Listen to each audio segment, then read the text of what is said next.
Hey, what's happening? I hereby conclude we in here.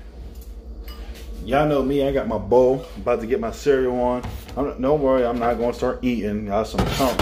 Y'all always like, oh, you being so disgusting eating. Come on, it's a bodybuilding channel, man. Bodybuilding gotta eat, you know what I'm saying? We're being ridiculous.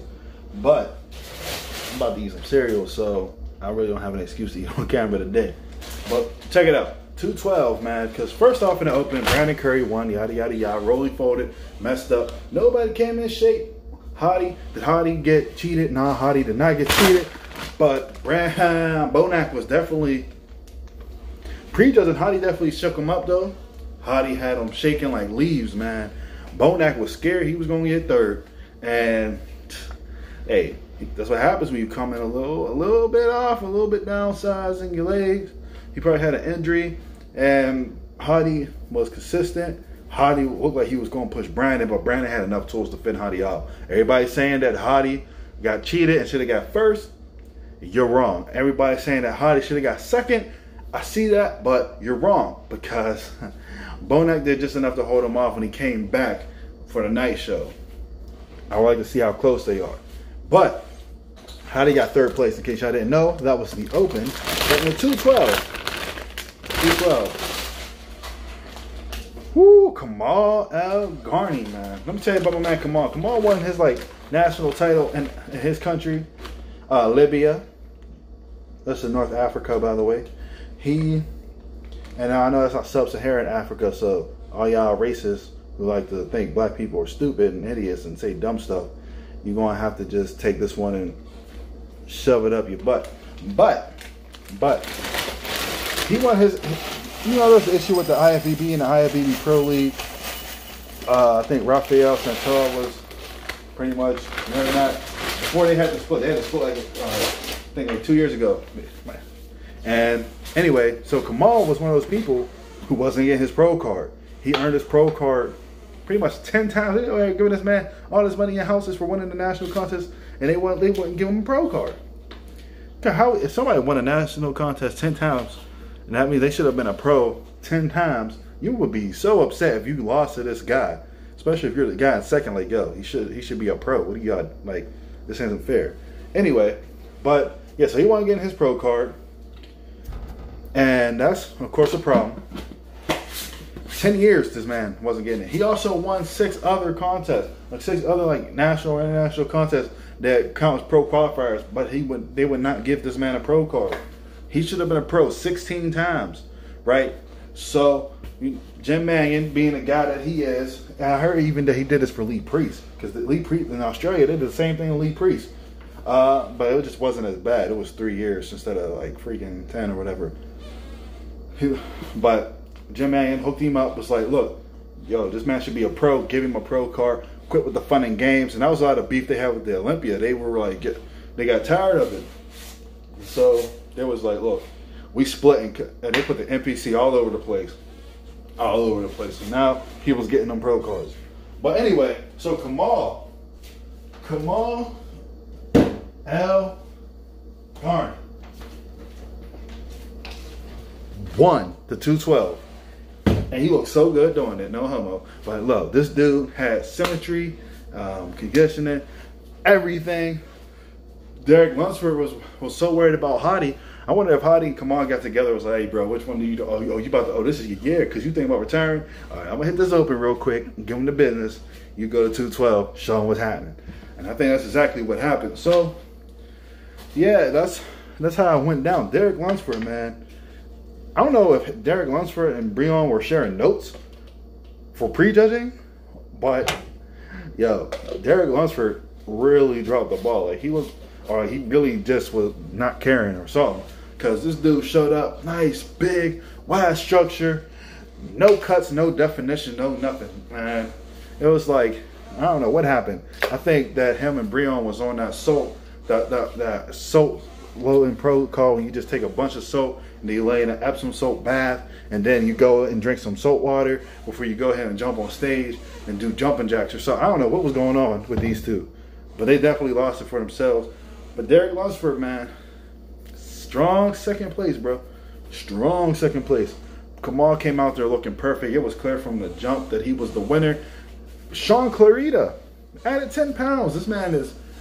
This man showed up at 172 pounds. He still could grow into the division. He definitely looked like yo, if there was a Flex Wheeler that existed in the shrunken form, we would have Sean Clarita, right? Sean Clarita was popping, man. He was going ham. Like many people had him second on the internet. I never had Sean Clarita second, but I think he might be second next year, or he might win. That is how good he is. That is how he added all that mass to that little frame and still look good. Like, you guys been sleeping on Sean Clarita. Sean Clarita is, yo, everything that he's been cracked up to be. Like, that man, you better watch. Y'all better watch. But Derek Lunsford, it wasn't too good at prejudging, but the night show he brought, he was much improved. He brought it. It was definitely like, oh man, is Kamal gonna win? But he couldn't make up the ground. He came looking the way he should have came earlier in the day. And I think what happened was he just got too cocky. Come on, you're the heir apparent. Everyone's talking about how you're going to win. You only done a few pro shows. You're in the running to win and be the best in your division. He's only 26, guys. So, I mean, he's older than me, but he's 26. So, he's young. You know what I mean? That would have been wild, especially in bodybuilding. Classic is a little bit different. It was different back in the day, too, because when bodybuilders, people actually train, develop their physique, and get to a point without having to take like 15 years because they got to get so big and whatnot.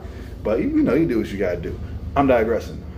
But Kamal, man, Kamal beat the brakes off this dude. It might have been potentially close if Derek did his homework, but he didn't do his homework. He thought he was just going to show up the next day and get it done before class, and that is not what happened. He got dusted. Kamal hit him with all the answers so fast. When the teacher started asking, man, the teacher said, did you do your homework? Kamal said, yeah, and Derek was still finishing writing his name.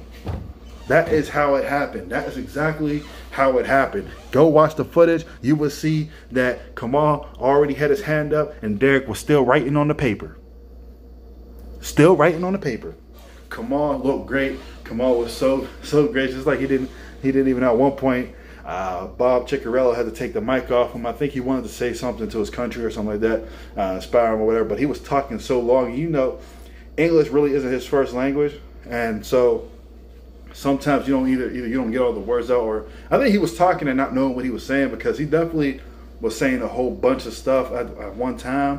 I think he was just overwhelmed with emotion in his journey, because a lot of what he wanted to say, I think he was trying to hold back, and then he was like, you know, let me just say it. But him trying to hold back, he talked too long, and it's live. So Bob had to say, look, nah, it's good, go ahead. I think Kamal was trying to say something. He was yelling to somebody off the stage or something. I don't know who he was talking to, but maybe somebody was trying to tell him to hurry up or something, and he couldn't hear or what, I don't know. But anyways, so he eventually got there and was like, oh, okay, I need to go. I can't just be standing here.